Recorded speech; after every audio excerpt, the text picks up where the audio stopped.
रहमतुल्लाहि व बरकातुहू। अल्हम्दुलिल्लाहि रब्बिल आलमीन वल आक़िबतु लिल मुत्तक़ीन वस्सलातु वस्सलामु अला सय्यदिल अंबिया'i वल मुरसलीन व अला आलिहि व अस्हाबिहि व अहलि बैतिहि वन नासि अजमईन। अम्मा बाद फ़क़द क़ाल अल्लाहु तआला फ़िल क़ुरआनिल मजीद वल फ़ुरक़ानिल हमीद। अऊज़ु बिल्लाहि मिनश शैतानिर रजीम। बिस्मिल्लाहिर रहमानिर रहीम। इन्ना नहनु नज़्ज़लना ज़िक्रा व इन्ना लहू लहाफ़िज़ून। वक़ाल नबी सल्लल्लाहु तआला अलैहि वसल्लम खैरुकुम मन तअल्लमल क़ुरआन व अल्लमह। सदक़ल्लाहु व सदक़ रसूलुहुन नबियुल करीम। नहनु अला ज़ालिका लमिनश शाहिदीन वश्शाकिरीन वल्हम्दुलिल्लाहि रब्बिल आलमीन।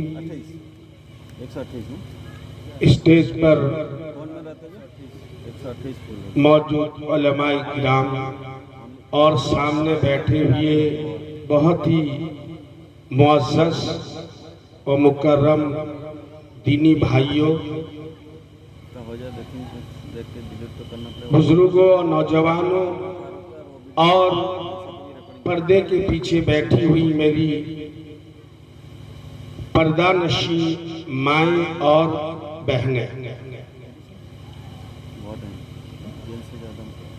सरकार दो आलम सल्लल्लाहु अलैहि वसल्लम ने इरशाद फरमाया कि जब तक इस दुनिया में अल्लाह अल्लाह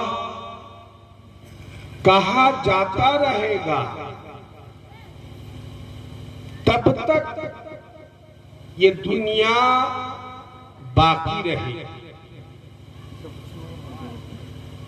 बदीगर अल्फाज, दूसरे अल्फाज से यूं कह दूं कि ये दुनिया का वजूद, दुनिया की बका, दुनिया का बाकी रहना मुसलमान के बाकी रहने पर मुनहसिर है।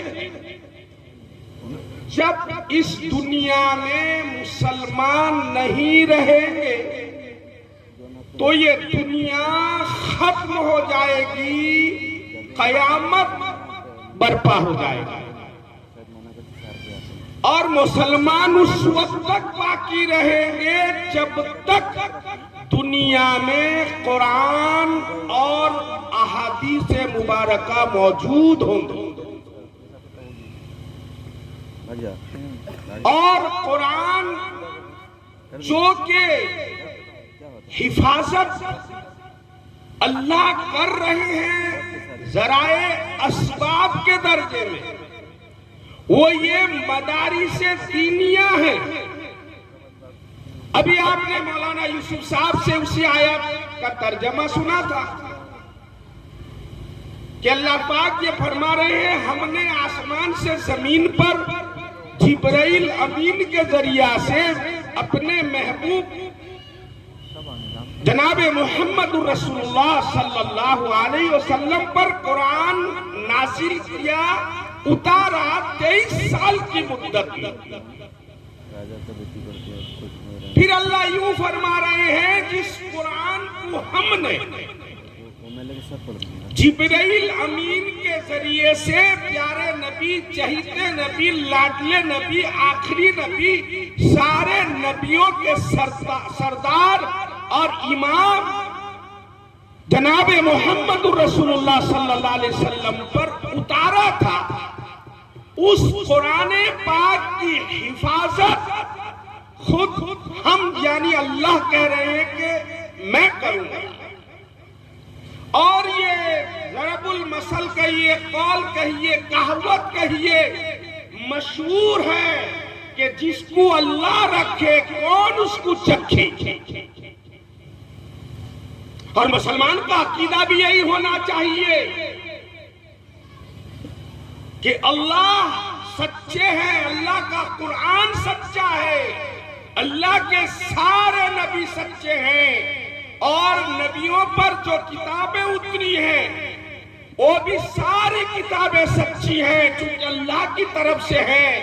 और आखिरी किताब जो कुरान मुक़द्दस जिसकी हिफाजत का जिम्मा परवरदिगार आलम खालिक के कायनात ने लिया है, वो कुरान भी सच्चा है। अगर राई के दाने के बराबर, सरसों के दाने के बराबर इसमें शक हो तो फिर इंसान ईमान से हाथ धो बैठे। सवाल ये पैदा होता है कि कुरान की हिफाजत कैसे हो? क्या अल्लाह पाक कुरान मुक़द्दस की हिफाजत इस तरह फरमाएंगे जैसे हम और आप पैसों को, रुपयों को, जेवरात को, सोना और चांदी को चोर, डाकू, लुटेरों के डर से बैंक में जमा कर देते हैं? अल्लाह पाक सारे कुरान पाक जो दुनिया के हर मस्जिद और मदरसे में है, क्या उसको कहीं पर ऐसे ही खजाना और स्टॉक रूम बनाकर उसको बंद कर देंगे? आप कहेंगे नहीं। क्या कुरान पाक को अल्लाह रब्बुल इज्जत कोई और तरीके से हिफाजत करेंगे? वो भी नहीं। इसलिए कि कुरान करीम की हिफाजत आज तक जो होते हुए आ रहा है वो मशहूर और मारूफ तरीके से होते हुए आ रहा है। कुरान की सबसे पहले हिफाजत असहाबे सुफ़ा से शुरू होकर ये सिलसिला चलता हुआ मेरे दोस्त और बुजुर्गों, दुनिया के खुसूसन अरब ममालिक में फैला मदीना, फिर मदीने पाक से कुफा, फिर कुफा से होता हुआ अरबस्तान से होता हुआ बुखारा, ताशकंद, समरकंद और दीगर ममालिक में फैलता हुआ ये कुरान करीम के तहफ़्फ़ुज़ का सिलसिला जो मदारिस दीनिया और सीना बसीना एक उस्ताद एक शागिर्द के जरिए से उस्ताद पढ़ाता था, शागिर्द पढ़कर उसको रटकर जुबानी याद करके उस्ताद को सुनाता था, फिर पूरा किया, दौर किया, फिर मेंबर और मेहराब में रमजान में सुनाया और फिर ये सिलसिला पूरी जिंदगी जारी और सारी रहा और ये सिलसिला चलता रहा। दिल्ली की सरजमीन तक ये तहफ़्फ़ुज़ कुरान का सिलसिला आकर पहुंचा और जब अंग्रेज आया था तो उस वक्त दिल्ली की सरजमीन पर 1000 और आम तौर पर हिंदुस्तान के अंदर 10,000 मदारिस दीनिया मौजूद थे जो कुरान और हदीस, असल कुरान हदीस तो उसका मतन और शरह है, इसकी तहफ़्फ़ुज़ और इसकी हिफाजत का सिलसिला जारी और सारी था। लेकिन अंग्रेज जब इस मुल्क में 1601 के अंदर आया और काबिज हो गया, उसने बार बार ये कोशिश किया कि मुसलमान और इनके सारे दीनी तशख्खुसात को मिटा दिया जाए और पूरे हिंदुस्तान को अपने गुलामी में लेकर इनको जानवरों की तरह रखा जाए। लेकिन मेरे भाइयों, बुजुर्गों और दोस्तों, आखिरकार हमारे अकाबिरीन ने उसका मुकाबला किया। एक एक तहरीक दबी, दूसरी तहरीक, एक तहरीक दबी, दूसरी तहरीक का सिलसिला जारी हुआ तो अंग्रेज परेशान होकर मशवरा किया, बड़े बड़े दानिश्वरों को, बड़े बड़े ज़हीन और दिमाग और जिनका मेमोरी तेज था, याददाश्त तेज थी, उन लोगों को जमा किया कि आखिर हम हिंदुस्तान के अंदर बार बार कोशिश करते हैं कि इनको छपा दिया जाए, खुसूसन मुसलमानों को, लेकिन ये दबते नहीं है, बल्कि दिन ब दिन हारने के बावजूद, शहादत पाने के बावजूद उभरते हुए जा रहे हैं। तो उस पर एक टीम तैयार हुई और टीम ने रिपोर्ट दिया 3 चीज की। फरमाया जब तक इस हिंदुस्तान से कुरान को खत्म न किया जाए। नंबर 2, उलमा को खत्म न किया जाए। नंबर 3, इनके दिल में अंग्रेज को भगाने का जो जिहाद का जज्बा इनके दिलों के अंदर मौजूद है, लहर और मौज मार रहा है, इसको दबा दिया न जाए तब तक हम अंग्रेज इस हिंदुस्तान में अपनी हुकूमत कायम कर नहीं सकते। चुनांचे तारीख बताती है, सरजमीन हिंद में हाथ के लिखे हुए 3 लाख कुरान शरीफ को अंग्रेज ने आग से जला डाला, नजरे आतिश कर दिया। कमोबेश 14,000 उलमा को फांसी के तख्ते में चढ़ाया।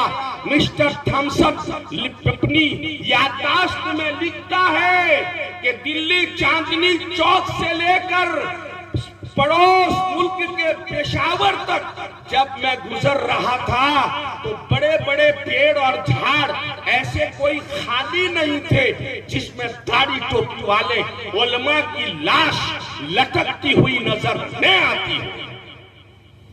मेरे बुजुर्ग और दोस्तों, उसने ये भी लिखा कि मैं जब दिल्ली में आया मुझे इंसान के जलने की बदबू आई तो मैं खिड़की खोल कर देखा तो आग जल रही थी। 40 उलमा को बेड़ियों में जंजीर कर लाया, पकड़कर बांध कर लाया गया, जकड़ कर लाया गया और 40 को एक साथ डाला गया, जल के राख हो गए। दूसरों को दिखाया गया कि तुम्हारे बड़ों ने या काबिर ने जो फतवा दिया था कि अंग्रेज के फौज में दाखिल होना और अंग्रेज के साथ कदम मिलाकर चलना ये हराम है, लिहाजा फतवा वापस ले लो और हमारे साथ दे दो, तुम्हें जान बख्श देंगे। कहते हैं मुझे उस मालिक की कसम जो पैदा करने वाला है, 40 उलमा जले, 40 उलमा देखते रहे, उनमें से कोई एक ऐसा नहीं था जो अपनी जान बचाने के लिए अंग्रेज की हाँ में हाँ भरा हो। फिर क्या हुआ, अंग्रेज ने जिहाद के जज्बे को खत्म करने के लिए कुछ मौलवी नुमा कटमुल्लाओं को नबूवत का दावा करके खड़ा किया और नबूवत का दावा करके यूं ढिंगोरा पीटने लगे कि हम नबी हैं, हम फलाने हैं, नबी के जेरक्स हैं, टुकपी है, फला है, लिहाजा ये जिहाद अंग्रेज से लड़ना इसको अल्लाह ने कैंसिल कर दिया। हमको बशारत सुनाया है, हमें ख्वाब में दिखाया है, इस तरह करने की कोशिश की। मेरे भाइयों, बुजुर्ग और दोस्तों, वक्त गुजरता गया, उलमाए किराम की बड़ी जमात जब खत्म हो गई, चंद उलमाए किराम सरे फहरिस्त हजरत मौलाना कासिम साहब नानोतवी रहमतुल्लाह अलैह, हजरत मौलाना शीद अहमद गंगोई नव्वरल्लाहु मरकदहू और दीगर बड़े बड़े अकाबिर कुछ रह गए थे। उन्होंने आपस में मशवरा किया कि ये दीन हमारा दुनिया को छीन गया, पूरे हिंदुस्तान में इनकी हुकूमत हो गई, बिजनेस मंडी सब इनका, ये हमारे दीन को न छीन ले। उसकी बका, उसकी हिफाजत के लिए उन्होंने ये मशवरा किया कि एक दीनी इदारा खुलना चाहिए जहां दीन की हिफाजत हो और वो एक गांव होना चाहिए ताकि गांव पर बार बार पुलिस की निगाह न पड़े। शहर में मुश्किल है, इसलिए उन्होंने तय किया करनी खुदा की